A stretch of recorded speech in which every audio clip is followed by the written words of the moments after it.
ایک اور بات یہاں پتہ چلی کہ یہ بھی تھوڑا حیا کے خلاف مسئلہ ہے، لیکن آج کی نئی نوجوان نسل جو ہے اس میں بہت زیادہ مبتلا ہو رہی ہے، جس کو اورل سیکس کہا جاتا ہے. اور میں نے جیسے عرض کیا کہ شرعی مسائل میں چاہیے اور اس کو بیان کرنا یہ ہماری ذمہ داری ہے. یہ چیز بھی انگریزی فلموں سے اور فحش فلموں سے ہماری نئی نسل میں بہت تیزی سے سرایت کر رہی ہے، اور لوگ اس بارے میں علماء سے بہت زیادہ مسائل پوچھتے ہیں، خواتین بھی پوچھتی ہیں جو اس میں مبتلا ہیں. تو اس کا بھی مسئلہ یاد رکھیں کہ اللہ تعالیٰ نے حالت حیض میں زوجہ سے ہم بستری کو حرام قرار دیا کیونکہ اس میں گندگی ہے.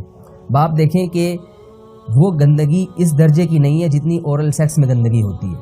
اگر اس میں ڈسچارج ہو جائے بندہ، انسان جو ہم بستری کرنے والا ہے زوجہ سے، وہ منہ میں ڈسچارج ہو جائے تو آپ سوچیں کہ اللہ تعالیٰ شرمگاہ کو گندگی سے بچا رہے ہیں، جس کی وجہ سے حیض کی حالت میں ہم بستری کو حرام قرار دیا. تو منہ جس سے انسان کھانا کھاتا ہے، جس سے کلمہ پڑھتا ہے، اور جو انسان کے جسم میں سب سے اشرف عضو ہے، سب سے زیادہ معزز اور مکرم عضو ہے، اس میں ایسی گندگی کو ڈالنا کہاں سے جائز ہو سکتا ہے، کہاں سے حلال ہو سکتا ہے؟ تو آج بعض متجدد قسم کے لوگ جو ہے نا اس کو حلال قرار دے رہے ہیں، تو یہ بالکل غلط ہے. تو یہ بات خوب ذہن میں رکھیں کہ اورل سیکس کے ذریعے اپنی خواہش کو پورا کرنا اس طور پر کہ ڈسچارج ہو جائے انسان عورت کے منہ میں، بیوی کے منہ میں، یہ بالکل حرام ہے، بالکل ناجائز ہے. دوسرا مسئلہ یہ ہے کہ اگر کوئی ڈسچارج نہیں ہوتا اورل سیکس کے ذریعے تو اس کا شرعی حکم کیا ہے؟ تو اس کا حکم یہ ہے کہ یہ انتہائی سخت درجے کا مکروہ ہے، ناپسندیدہ عمل ہے.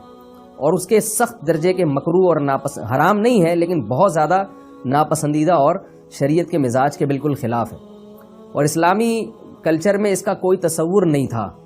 یہی وجہ ہے کہ فقہاء کرام کے ہاں اس چیز کا تذکرہ بہت ہی محدود پیمانے پر ملتا ہے. یہ اس کی علامت ہے کہ مسلمان معاشرہ اس چیز سے بالکل بھی واقف نہیں تھا کہ یہ کیا ہوتا ہے. تو یہ چیز غیروں سے آئی ہے، غیر مسلموں سے ہمارے معاشرے میں، جو ان کی موویز دیکھ دیکھ کے، فحش فلمیں دیکھ دیکھ کے نوجوانوں میں اس چیز نے سرایت کیا. ورنہ یہ انسان طبی طور پر اس عمل سے بہت زیادہ نفرت کرتا ہے. کوئی بھی شریف الطبع آدمی ذہنی طور پر اس کے لیے تیار نہیں ہوگا.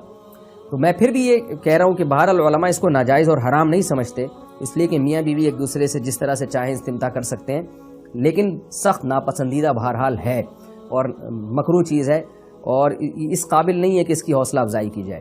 یہ اس کے بارے میں ہے کہ جب یعنی جو ہے وہ ادخال کیا جائے اس فم کے اندر، اس جو ہے مرد اس میں باقاعدہ جو ہے وہ تلذذ حاصل کرے.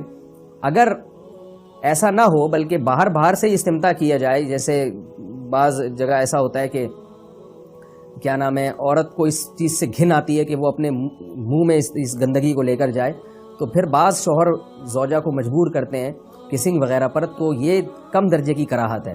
یعنی یہ بھی ناپسندیدہ تو ہے، مگر یہ اس درجے کا مکروہ، اس درجے کا ناپسندیدہ نہیں ہے.